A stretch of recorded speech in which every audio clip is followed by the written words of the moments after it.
Assalamualaikum warahmatullahi wabarakatuh. Kami dari kelompok 9 akan mempresentasikan materi kami yang berjudul Bea Perolehan Hak Atas Tanah dan Bangunan dengan dosen pengampu Ibu Ayu Febri Puspitasari, MAB. Nama anggota kelompok 9 yang pertama Fitri Rindawati dengan NIM 1264022020102. Kedua, Junjung Sayuto dengan NIM 1264022020113. Ketiga, Muhammad Najib Azamzami dengan NIM 1264022020126. Keempat, Nadila Muhibatul Abidah dengan NIM 1264022020131. Kelima, Niken Ayu Cahyani dengan NIM 1264022020135. Pengertian BPHTB. Undang-Undang Dasar 1945 Pasal 33 Ayat 1 menyatakan bahwa bumi, air, dan kekayaan alam yang terkandung di dalamnya dikuasai oleh negara dan dipergunakan untuk sebesar-besarnya kemakmuran rakyat. Tanah sebagai bagian dari bumi digunakan untuk memenuhi kebutuhan dasar dan investasi bagi pemiliknya, sedangkan bangunan memberikan manfaat ekonomi.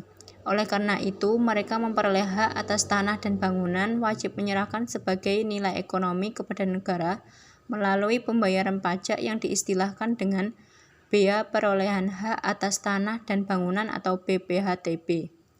Dengan demikian, BPHTB adalah perbuatan atau peristiwa hukum yang mengakibatkan diperolehnya hak atas bangunan oleh orang pribadi atau badan.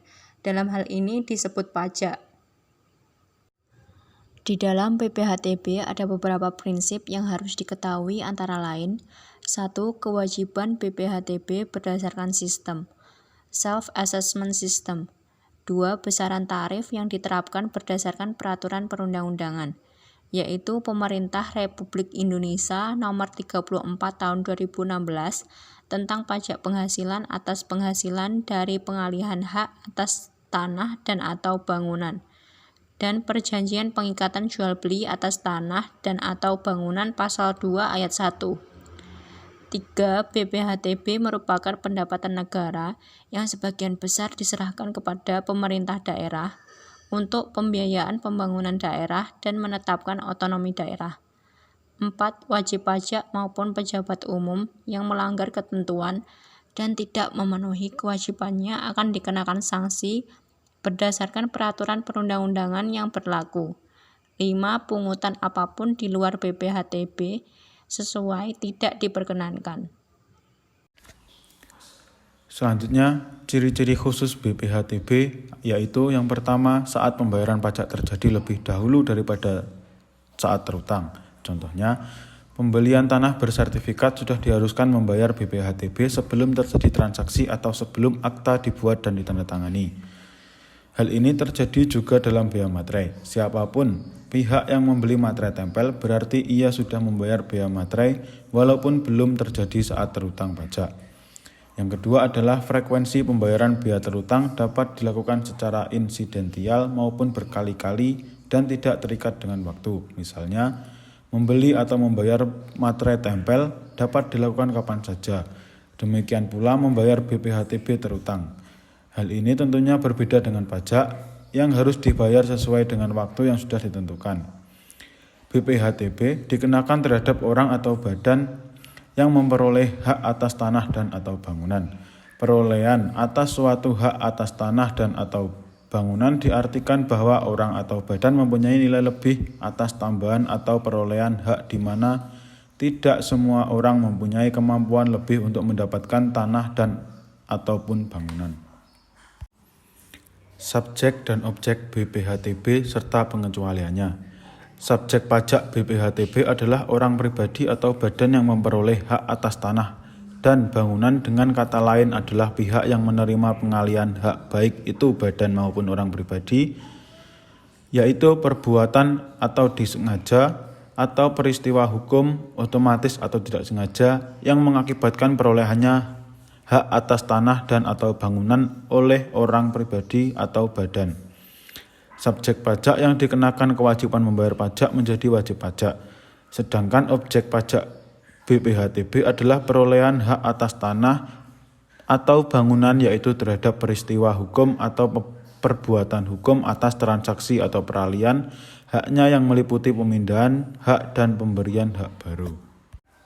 Beberapa objek pajak yang tidak dikenakan BPHTB. Yang pertama, perwakilan diplomatik, konsulat berdasarkan asas perlakuan timbal balik. Yang kedua, negara untuk penyelenggaraan pemerintahan dan atau untuk pelaksanaan pembangunan guna kepentingan umum. Yang ketiga, badan atau perwakilan organisasi internasional yang ditetapkan oleh menteri dengan syarat tidak menjalankan usaha atau menjalankan kegiatan lain di luar fungsi dan tugas badan atau perwakilan organisasi. Yang keempat, orang pribadi atau badan karena konversi, hak dan perbuatan hukum lain dengan tidak adanya perubahan nama. Yang kelima, orang pribadi atau badan karena wakaf. Yang keenam, orang pribadi atau badan yang digunakan untuk kepentingan ibadah. Tarif dan dasar pengenaan BPHTB. Menurut Undang-Undang Nomor 20 Tahun 2000 Pasal 5 menetapkan tarif BPHTB sebesar 5% dari nilai perolehan objek pajak kena pajak atau NPOPKP.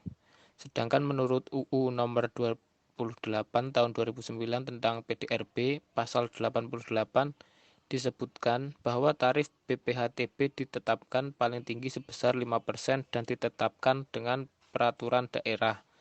Biaya perolehan hak atas tanah dan bangunan yang terutang dipungut di wilayah daerah tempat tanah atau bangunan berada.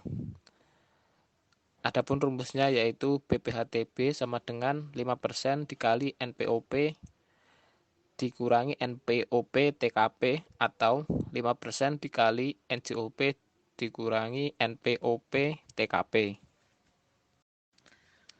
Selanjutnya, dasar pengenaan BPHTB adalah nilai perolehan objek pajak atau NPOP seperti yang bisa dilihat di gambar samping ini. Untuk jenis transaksi jual beli, NPOP-nya yaitu sesuai dengan harga transaksi. Sedangkan untuk jenis transaksi tukar menukar, hibah wasiat, pemasukan dalam perseroan atau badan hukum lainnya, pemberian hak baru atas tanah sebagai kelanjutan dari putusan hakim yang mempunyai kekuatan hukum tetap, pemberian hak baru atas tanah di luar pelepasan hak, pembangunan, peleburan atau pemekaran usaha, hadiah, itu NPOP-nya sesuai dengan nilai pasar saat itu.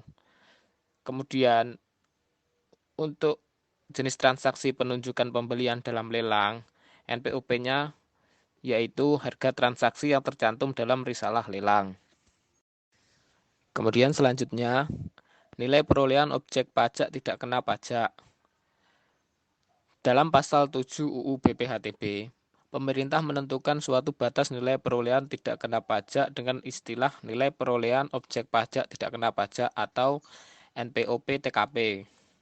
Menurut UU Nomor 28 Tahun 2009 tentang PDRB Pasal 85 ayat 4, 5, dan 6, bersyaratnya NPOP TKP paling rendah sebesar 60 juta rupiah untuk setiap wajib pajak. Sedangkan perolehan hak karena waris atau hibah wasiat, NPOP TKP ditetapkan paling rendah 300 juta rupiah.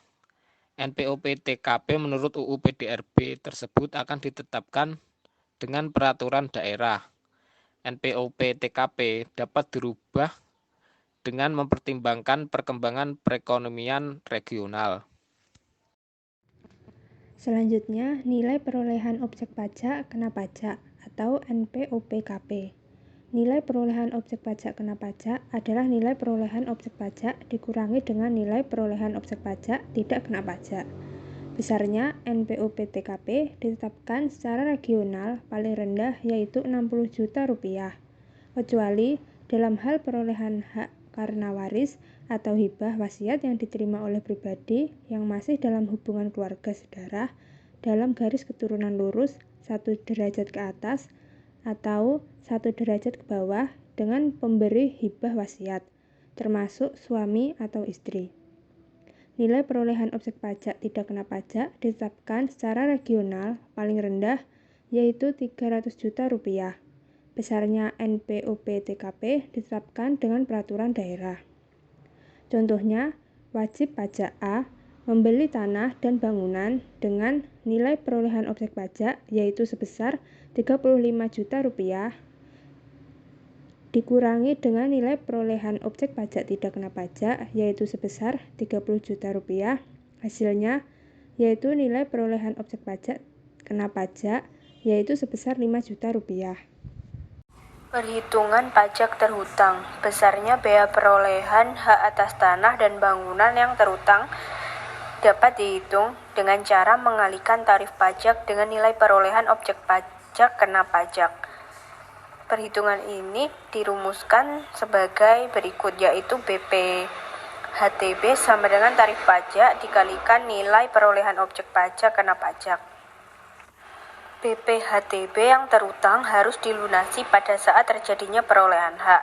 Bea perolehan hak atas tanah dan bangunan yang terhutang dipungut di wilayah daerah tempat tanah atau bangunan tersebut berada. Maka dalam hal ini perhitungannya yaitu nilai perolehan objek pajak kena pajak sama dengan NPOP dikurangi NPOP TKP sama dengan tarif pajak dikali nilai jual objek pajak. Kemudian bea perolehan hak atas tanah dan bangunan yang terhutang atas perolehan hak karena waris dan hibah wasiat adalah sebesar 50% dari bea perolehan hak atas tanah dan bangunan yang seharusnya terhutang. Dapat dirumuskan sebagai berikut, yaitu BPHTB sama dengan 50% dikali tarif pajak dikalikan nilai perolehan objek pajak kena pajak. Yang dapat kelompok kami sampaikan ada kurang lebihnya mohon dimaafkan. Wassalamualaikum warahmatullahi wabarakatuh.